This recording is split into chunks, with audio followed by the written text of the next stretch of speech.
Hey, you. It's time. Bro, it's time. We're ready. I'm ready. Are you ready? Or we're ready. Got our snacks? I'll wait for you to get your snacks. No, I'm not. Okay. Today, for Scary Reacts, we are watching... Wait. Do you feel that? Something's missing. Let me build up my chakra real fast. Now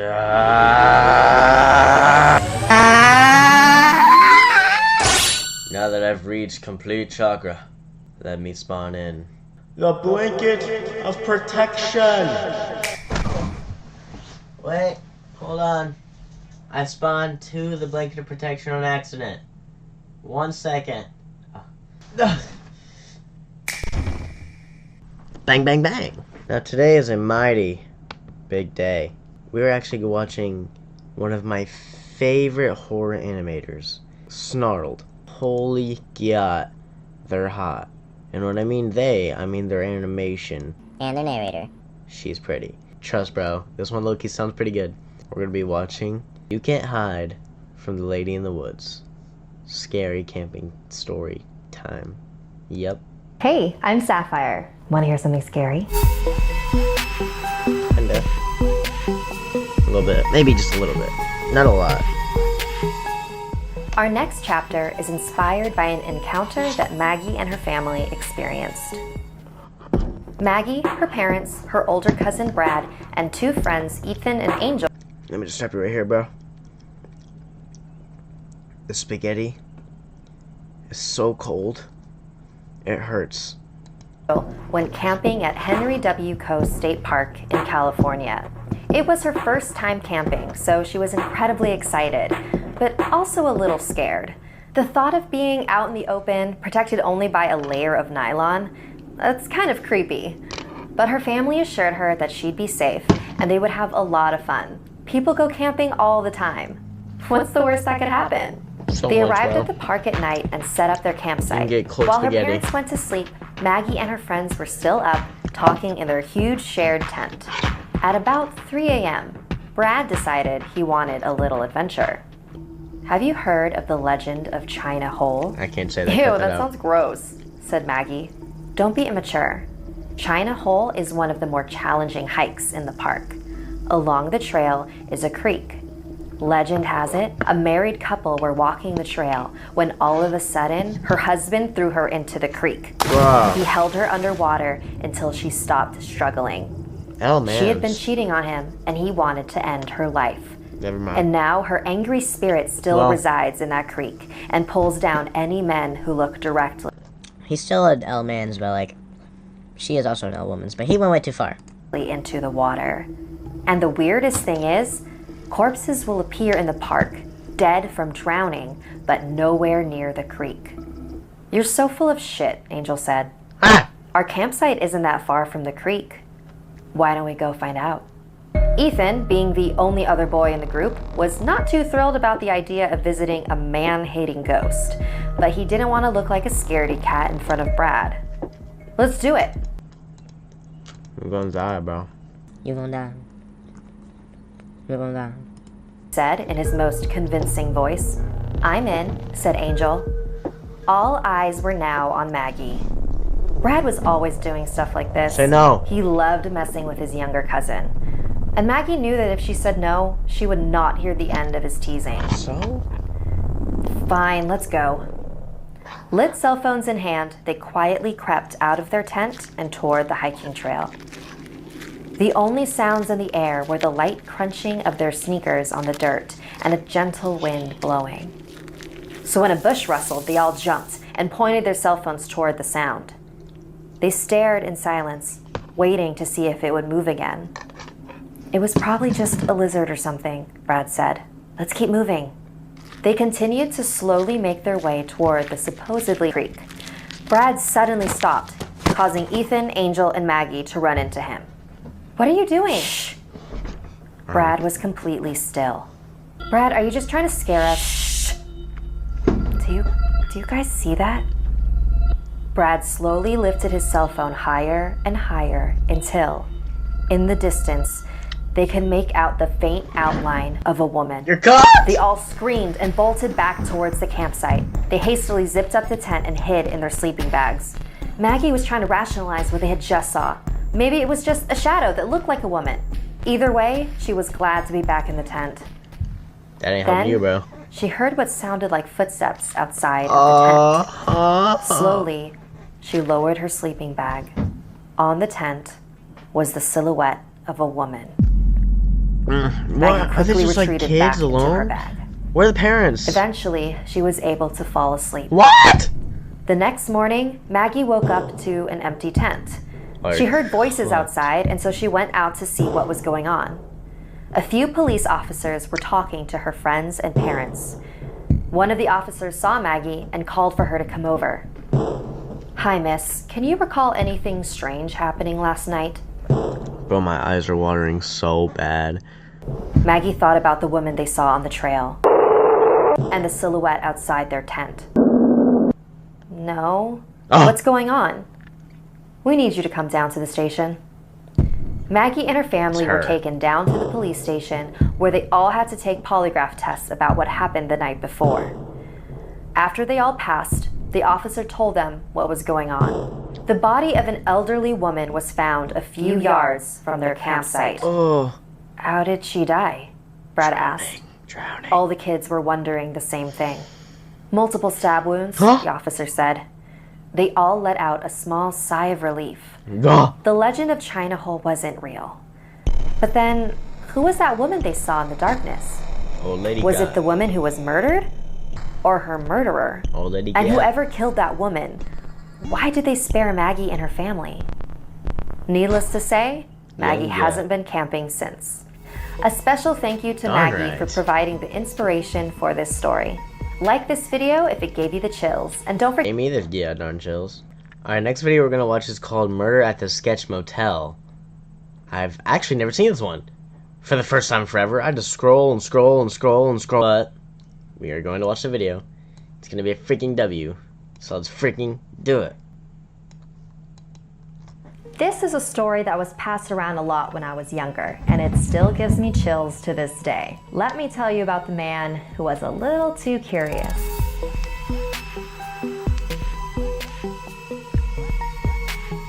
I was driving home from a business trip and decided to stay the night in a motel that I found on the roadside. After checking in, I walked down the hall to my room, but on my way I noticed a door that was all boarded up and covered in police tape. As soon as I passed it, I could have sworn I heard someone singing from inside the room. There was one spot of the door that was still uncovered, a giant keyhole big enough to see through to the inside. So I knelt down and peeked inside the hole. All I saw was this pale little girl singing to herself. It was so strange. Why was she there by herself? Anyways, I stood up and went to my room and went to sleep. The next morning, on my way to check out, I passed the door again. I still couldn't believe what I saw the night before, so I decided to take another peek. So I knelt down and took another look inside. But this time, all I could see was red. Nothing but red. Did she notice me looking last night and cover the hole up with something? It was all very strange. You're kind of weird. I went to the concierge to check out, and I decided to ask her. So, what's up with that room? The one that's all boarded up. Well, she said, a while ago, a family checked in. A mother, a father, and their young girl. So that poor girl never checked out. What? Her parents murdered her in that room. Bro. Oh, I'll never forget them. They had incredibly pale skin and deep blood red eyes. Would you have ever looked inside a mystery Bro, that's hole? it? That's it? Nothing left just on the fattest cliffhanger. Dude, what? So you're telling me, like, the little girl's eye was the red thing? Whoa, that's so freaky. Alright, hold on, we're gonna watch one more. Alright, the last one we're gonna watch today is called The Legend of the Raw Head and Bloody Bones. Hey, I'm Sapphire. Want to hear something scary? Yes! Kind of, actually, I'm getting a little bit freaked out. Raw head and bloody bones. The following is based on a true story from Little Mama 85, whose great-grandfather encountered an infamous creature in the Southwest. My great-grandfather lived until his 93rd year and was sharp even near the end. He lived with me, my parents, and my siblings in the same house that he grew up in. Once the sun was about to set, my parents brought in some of our animals and boarded the windows and doors. They did this every night, ever since I could remember. I decided to ask my great-grandfather about this, and he proceeded to tell me the following story. In the 1930s, my great-grandfather had just been released from prison for making moonshine, and he needed a job to support his family. Luckily, a mining company had recently moved to town and was looking for employees. The new company was a little controversial. Some people didn't think the mountain should be disturbed, but others believed that finding coal was necessary and profitable. True. The mining company was looking for young men for the blasting crew. The job was incredibly dangerous. The crew would drop black powder or dynamite into the seams of the mountain to create a hole. They would then investigate the holes to look for seams of coal so that the company would know where to open the mines. The risk was high, but so was the pay, so my great-grandfather happily accepted his job offer. On his first day, my great-grandfather followed the crew as they blasted a hole in the mountain. It created a small opening, so Jim, the smallest of the crew, was tasked with going inside. Oh, you have to go inside? They tied the rope to his waist, and he slowly and carefully crawled into the hole. It's a sad day My to be Jim. great-grandfather was holding and feeding him the rope at It is a sad day to be Jim. the other end. Jim descended further and further into the mountain, far enough that they could no longer see his light from the surface. Wow. Then the rope stopped. Hey, I think I just heard something growl. That's not possible, right? That's just the mountain settling. You're fine, said Bert, one of the older members of the crew. Keep going. The rope began to move again, much slower this time. Oh my God, hold me up. It's gonna get me. Oh my God. You're fine, Jimmy. Wait, I think he's really in trouble, my great-grandfather said, and he began to pull the rope, but it was too heavy, like something was pulling from the other end. Jim's screams continued to echo from inside the mountain. What? The other crew members grabbed onto the rope and began pulling until they were launched backwards onto the ground. The rope was no longer heavy. Oh, They no. quickly reeled the rope in. Oh, you guys are cooked. There was nothing on the other end. Just fresh blood. Bert stuck his head into the hole.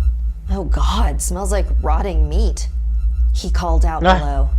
Jim? Jim, are you okay? Answer us. A deep, bellowing growl responded. So you're telling me you get.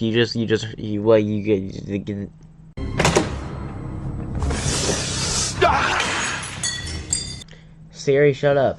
Sorry, I didn't mean to. No, wait, hold on. Siri, I love you. If AI comes for me, I deeply apologize.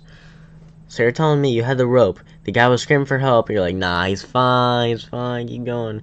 The rope snaps. You pull it up. There's blood, and you're like, Jim. Jim, you good, bro? Jim. Jim, you good, bro? Jim. Like, what the actual frick are you talking about? No, he's not good. Run! Then the sound of digging, growing louder and louder. Oh my God. Run! The crew began to run to the hill and make their way down to where they had parked their truck. Everyone except my great-grandfather. wow. He just had to know what Bert saw. Just one look. One quick look. My great-grandfather said this was one of the biggest regrets in life. He saw something he could never unsee. Something that scared him so badly that he wet himself. I do that on a daily basis. Crawling out of this hole was something in the shape of a man, like a man that had been skinned and drenched in blood. It had massive horns on its head. He couldn't make anything out about its face except the slits for eyes and razor-sharp teeth where its mouth was supposed to be. It let out a hellish scream, and my great-grandfather booked it back to the truck just as the men were pulling away. He barely made it. They got back to the mining office, screaming incoherent things at their boss. Okay, everyone, calm down. Now tell me what happened. Where's Jim? Cooked. In the mountain. He was no longer in the mountain. Something took him. It looked like the devil himself. Their boss stared at them, thinking carefully about what to do next. Okay, let's go. Take me there.